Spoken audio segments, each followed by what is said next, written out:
Ê, anh không? Rồi, anh rồi lại. Musuh ni nama apa siapa musuh? Guru dam kiman? Guru dam berteman ke bolot guru dam. Eklar adalah Ada babanya lain. Daukas ni nama. Ada balisan deh. Daukas ni nama. Oh, iya, pengen baik. Oi, tikdong, 15,000. Daukas ni nama.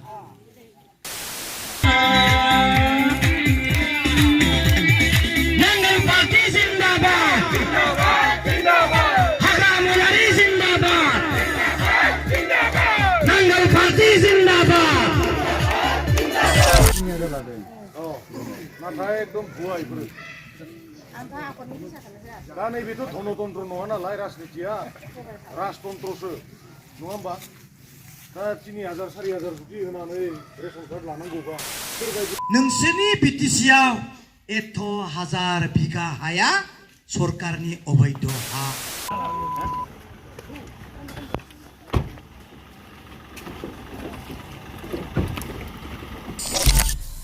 गयबारिनि रायजोफोर स्टार्टिंनिफ्राय start खालामनो मोनासै नोंथांमोननि गयबारि समस्थियाव फैनानै भिडिअखौ start खालामबाय जों already जार्निखौ start खालामबाय स' नोंथांमोना नायलांदो दिनै नोंथांमोननि गामि गामि जोङो हाबनो फैदों प्रमद बिथांनि समस्थियाव जों हाबगोन दिनै आरो फारि फारि नोंथांमोननो दिन्थिलांगोन रायजो राजाफोरनि अनसायनाय आरो गाबोनबो सम दंबावो दिनै जोङो जाखिनि हायो बेखौ बिक्रम आदानि जानानै जोङो दिनै बिथांजों लोगोसे दावबायफागोन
पकेट केम्पेना स्टार्ट जाबाय जोङो दा केम्पेनाव दंफैयो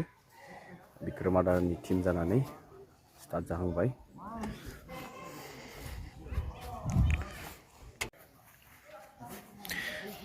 सोंबाय थायोना नै बिक्रम आदानि गारिया नायदो पक्ति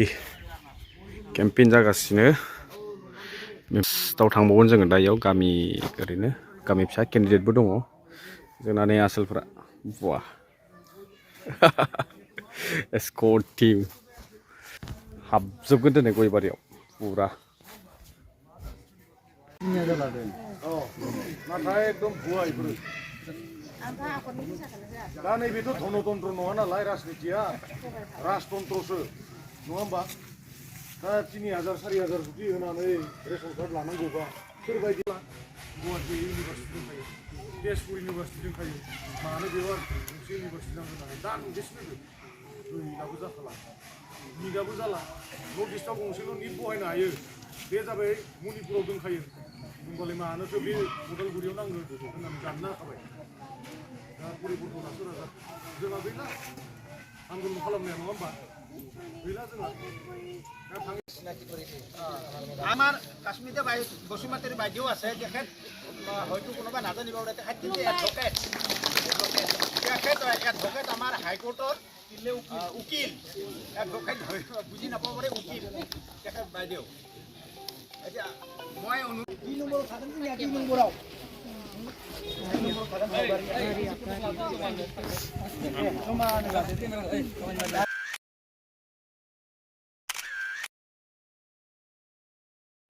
मा गामिमोनथाय उत्तर गलबेला गयबारिनि उत्तर गलबेला सेकेन्ड जायगायाव दाबसे गोदान जायगायाव मोनफैलायबाय जों पकेट केम्पेइन प्रग्राम सोलिगासिनो गयबारियावहाय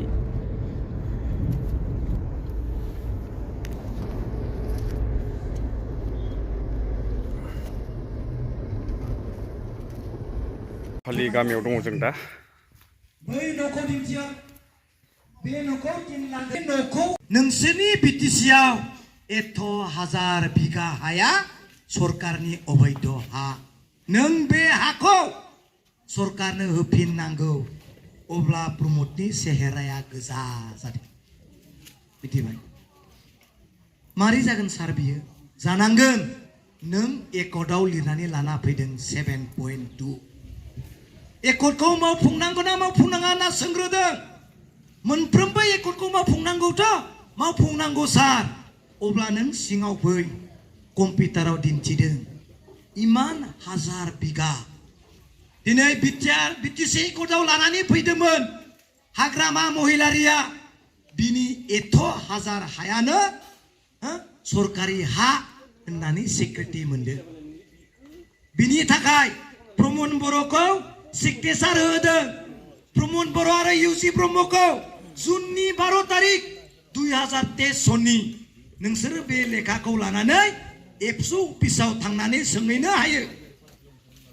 मिटिं दावथिङाव सोंनो हायो गिनांगौ नङा आं बुंनाय खोथा नङा बियो प्रमदानो लिरनानै लाना फैनाय जेब्ला प्रमदनियाव बै ड्रनजों खेबनानै जेब्ला हानि परिमानखौ दिन्थिबाय प्रमद नोंनि गयबारि समस्तिनि साहा ओनसोल नोंनि बे तामुलपुर डिस्ट्रिक्टआव एथ' हाजार मानसिनि हाया सरकारनि हा बेयाव लाल सान्दि थुनांगौआ नोंनि दायित्व अब्लासो प्रमदा मोदै गदों आं मा भुल खालामगोन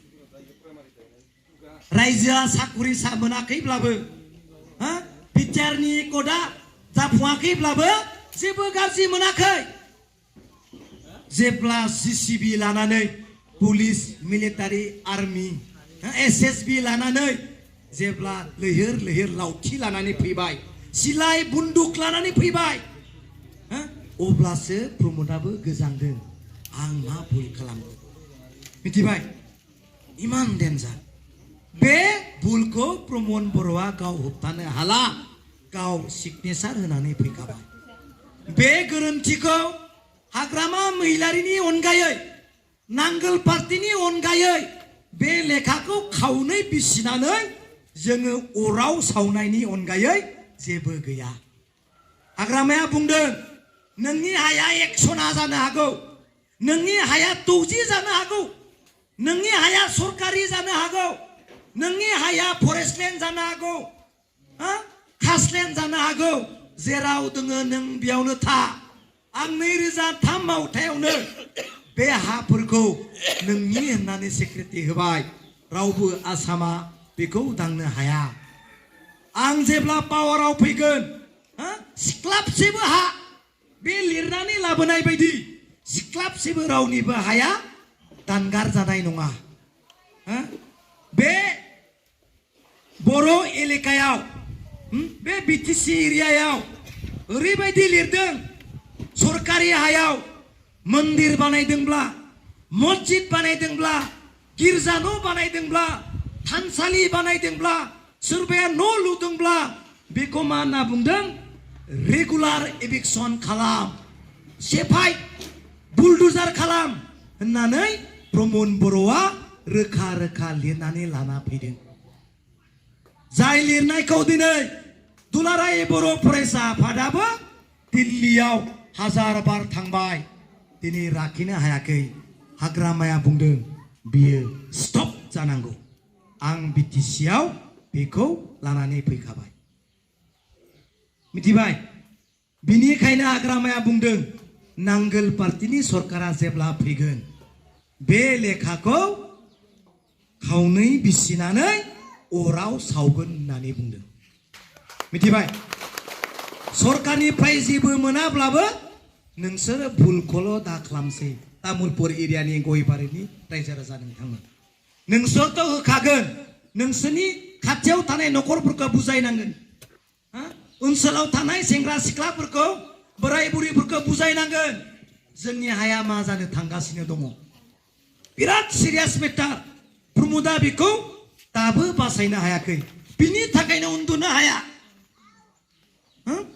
गिर्जा न'आ जेब्ला जिसिबिदों हुख्रेम जागोन मन्दिर न'आ जेब्ला जिसिबिदों हुख्रेम जागोन सिमसाब खालामजागोन आपनालोकरथ' কি কয় मस्जिद आरो थानसालिफोरा जेब्ला बै गुबुनाव जानाय बायदि बुख्रेब जागोन जिसिबिनि माबाजों बुफाय जागोन अब्लासो रायजोफ्रा सानखांगोन 500 थाखानि थाखाय 2000नि थाखाय अरुणोदय मोननायनि थाखाय आङो ट्रेक्टराव होनाया आंहा बेसेबां भुल जाखो बे भुलनि फिथाइखौ सरकाराव दुसिब्ला जाया बिनि गोरोन्थिया नोंनो नङा नङा बिनि गोरोन्थिया नोंनो जागोन नोंसो भट होदों 2000नि थाखाय बे हाया मियादि नोंसिना मियादि मियादि नङा होमबा नाय बेफोर हायाव सरकारा लाल सान्दि थुफैगोन एबसुनियाव सों बर' साहित्य सभानियाव सों मियादि नङै हाखौनो सरकारनि हाखौनो सरकारनो होफिननांगौ होनना लिरनाया नंगौना नङा होननानै सों आंनि हाखौ दिनै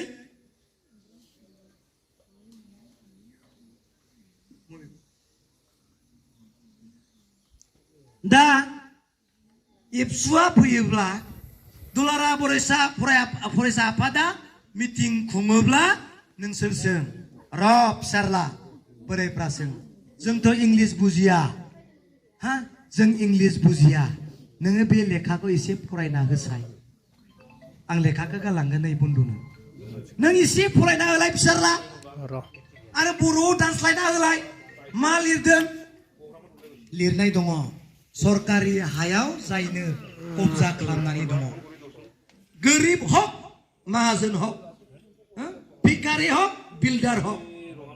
गिर्जा न'आनो जा मन्दिरानो जा मस्जिदानो जा थानसालियानो जा गासैबो एभिक्सन खालामनांगौ होनना जिथु लिरनाय दङ फंबाय नोंनि हाया मियादि नंजोबगौना औ आंनि हाया मियादि आंनिया नङा नों बेयाव दा फै आंनि हाखौ सरकारनो होनो हाया आंनि थानसालिनि हाखौ आं सरकारनो होनो हाया प्रमद बर'आ ड्रन बाहायनानै जोंनि हाखौ सरकारनो बे सरकारनि हा होननानै दिन्थिनानै होदों नोंथ' प्रमदनि बन्धुसो बड'फाया बुंदों बे जोंनि हा बुरलुंबुथुरनि जेसेबां साहा हा दं जोंनि ट्राइबेलनि हा होननानै बड'फाया बुंदों नाथाय नोंसोरो दिनै प्रमदजों थाफाना बुंदों बियो सरकारनि हा उल्था जायाखै होनबा उल्था जाना जायाखै उल्था जादों बिनिखायनो बुं नोंसोरो जोंखौ बुजायनाङा लिरनायावनो दंखायो जोंनि हाखौ बुलडोजार खालामनो उच्छेद खालामनो लिरनानै लाबोनाय लेखायानो दंथारो बिनिखायनो गोरोन्थि दा खालाम रायजोफोर दै आं आरो बारा गोबाव बुंलिया नोंसोरो थाखा फैसाजों बुरखाय जानो नाङा दै आरो अरुणोदय सोर सोर मोनगौ अरुणोदय खोन्थालाय देलाय मोनाखै मोनाखैबालाय मोनाखैसै माथो बुंबावगोन दालाय खिन्थु सोर सोर मोनगोन बेयाव लिरनाय दं अरुणोदयाव बिधबा हिनजावसा गोनां गथ' गोनाङासो मोनगोन हौवासा गोनाङा मोना लिरनाय दंखायो बिकलंग आथें गैयै आखा गैयै खोमा गैयै खर' गैयै खर' गैयैथ' जाया माबा मेगन थाइसे गैयै बा थाइना खोमा गैयै बुंफ्लांदों दै माबा बेबायदि मानसियासो मोनगोन बेयाव लिरनायानो दङ मिथिबाय आरो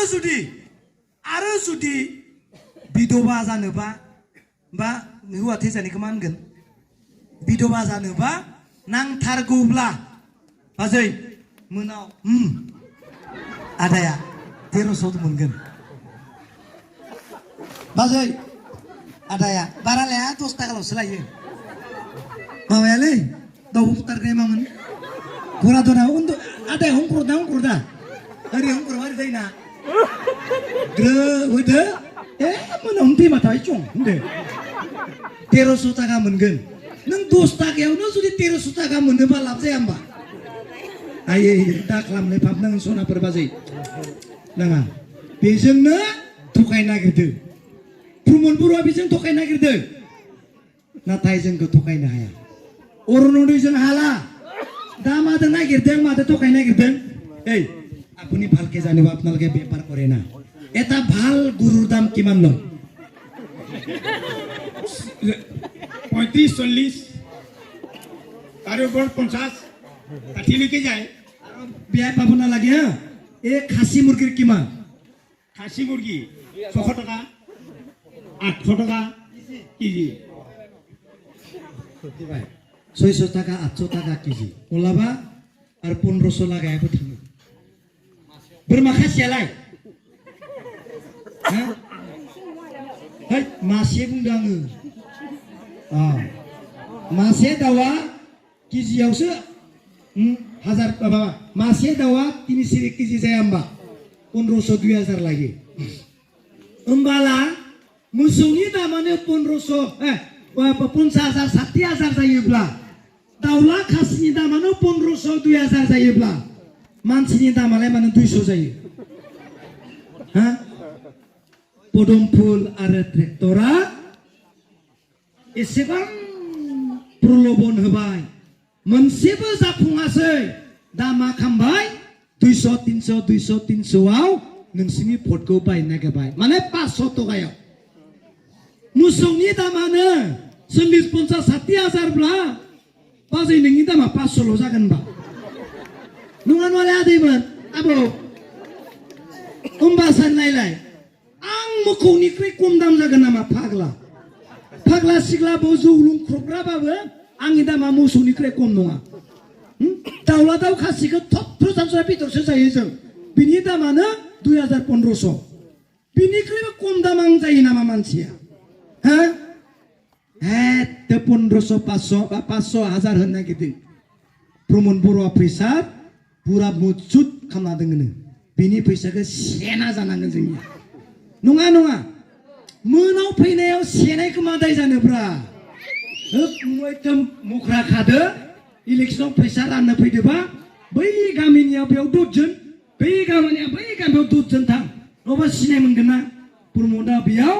500-1500 कोटी फैसा बाहायगोन बिनि फैसाखौ लुटिना जानाया जोंनि खामानि मिथिबाय प्रमदनियाव थांनांगौसो जोंनिया फैसा लायनो बिमा बिफा गथ' गथाय थां बिजामादैजों बिखुनजों जमा थांफा बे माबादों मा होनो बिहामजोजों आरो बिहामजोआबो बिजामादैजों थांफा साइकेलजोंबाबो थांफा मिथिबाय जमा थांनानै बिमा बिफा गथ' गथाय लाना फै भटआ नांगोलाव ज्रावबा सोर मिथिनो मिथिबाय होबाला जा मिथिबाय दा बेनिखायनो बादा गैया हाग्रामाया बुंदोंना फैसाथ'ल' होनना बुंदों लानांगोन ना होनायखिनि माला जानो सानबानो जाबाय नै जाम्बा गथ' गोसोआव सान जाम्बा गथ' आंनि दामा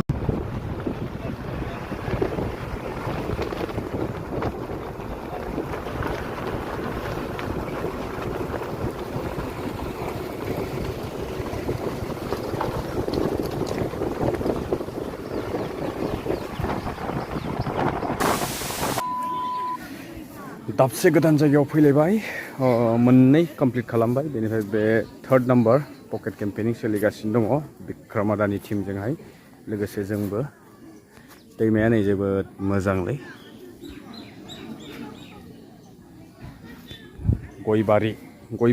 जितेन मुसाहारिखौ देरहाहोनांगौनि सार्थआव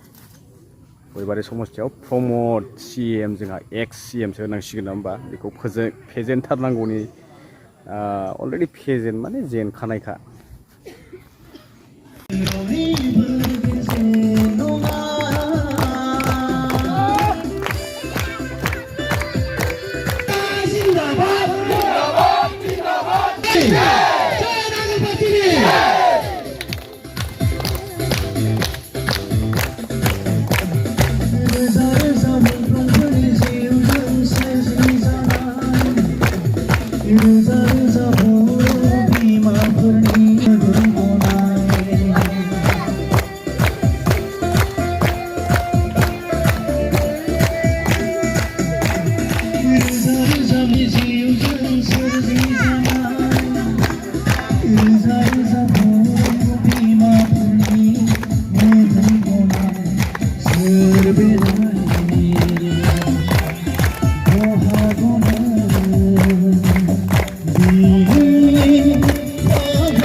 रायजो नोंथांमोन फैयै नैबे दिनैनि सानसेनि हाबाफारिया गयबारियाव केम्पेइना खलबारि गामियाव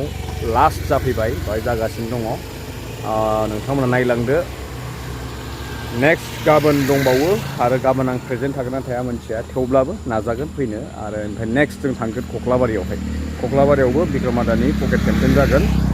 100% रायजोफोर देरहानाया 100% सियर जाबाय खुनु डाउट गैला माने दिनै जोङो गयबारियाव प्रमदनि एक्स चिफ CMनि समस्थियाव जोङो गाग्लुंबाय आरो गाग्लुंबावगोन साननैसो आरो जितेन मुसाहारि गयबारिनिफ्राय जाय नायदों बिथांमोना गिनाङा 100% जितेना देरहालांगोन बे सियर जाखाबाय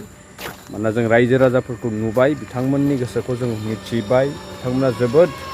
सापर्ट खालामदों जितेन आदाखौ स' देरहानाया सियर BPF सरकारा 100%